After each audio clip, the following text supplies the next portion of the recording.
Looks cinematic, right? You won't believe this entire map animation, every movement, glow, and blur was made right inside Alight Motion on a phone. Let's learn how to make this step by step. First of all, let's create a project and import our map image. Link in the description. Use transform option and adjust its size and position. Now go to add effect and add our first effect called sharpen. Click on strength and set its value to 0.25. After that, add another effect. Search for brightness and contrast. Set brightness value to +10 and contrast to +20. Once done, let's add soft glow effect. Click on diffusion and set its value to 1.25. Contrast value to 100 and highlights to 70. Change color to white. Blend value to 20 and outer glow to 60%. In last, let's add a Gaussian blur. But first, let's increase the layer duration of this layer to 4 seconds and 15th frame. Now go to 15th frame and add a keyframe for Gaussian blur. Go to 0 seconds and add another keyframe. Go back to the second frame and set the strength value to 0, and here your unfocus effect is ready. Next, let's create that pin animation. Go to the 15th frame. Now go to shapes and select the teardrop shape. Rotate it -180 degrees. Change its color from color and fill to your desired color. In my case, I will choose red. Let's add a circle shape. Decrease its size and go to blending and opacity. Select mask and choose the exclude option. Now select both the layers and extend them to the end and choose the group option to group them. Next, start creating animation. Go to blending and opacity again. Add the 15th frame, add a keyframe. Go to 20 frame forward, add another keyframe. Go back and decrease opacity. In last, add a graph for better animation. Let's animate its position.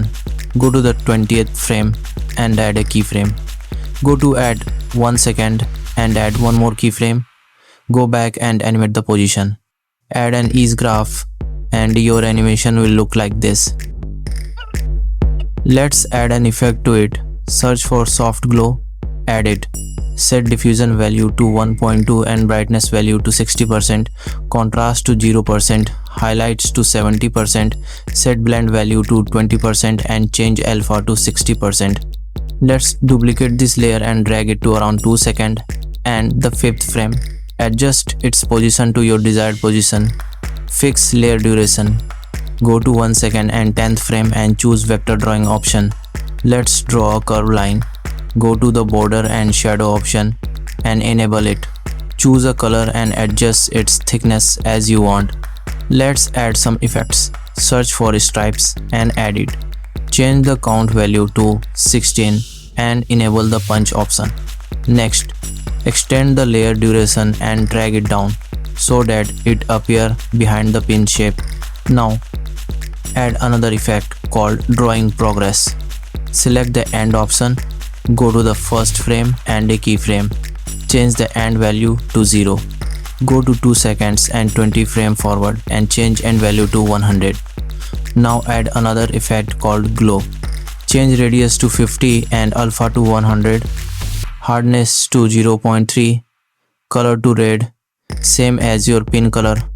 Let's duplicate it and start changing the values, like radius to 40, alpha to 35%. Now add a camera layer. Make sure to enable the camera view option. Now go to at 0 second and set the z-axis value to -2100. Add a keyframe. At the 15th frame, set to -1800. Move to 1 second and 10 frame forward and add a keyframe. Go to 2 second and the 20th frame, set it to -1600. Adjust its position. Now add a graph for this keyframe, same as mine. Here is the trick to do it without doing any extra effort. Copy the graph code from the description. Ensure that your copied graph code appears here. Now click on the 3 dots and select paste curve graph. Repeat it at another keyframe. Now let's play with blur strength.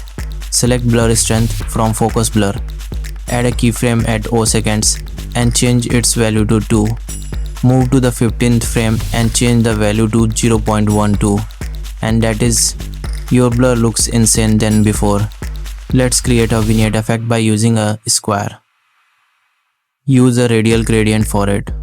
Once it's done, parent the vignette layer to the camera layer. Check if it is a parent with a camera layer or not. If it is not parented correctly, adjust the size and move it, or change its Z-axis. After doing this, duplicate it and use white color to make sense of light as shown. This will create depth for the entire composition. In last, add some clouds, play with their rotation and Z-axis values, and your map animation is ready. Subscribe for more upcoming tutorials.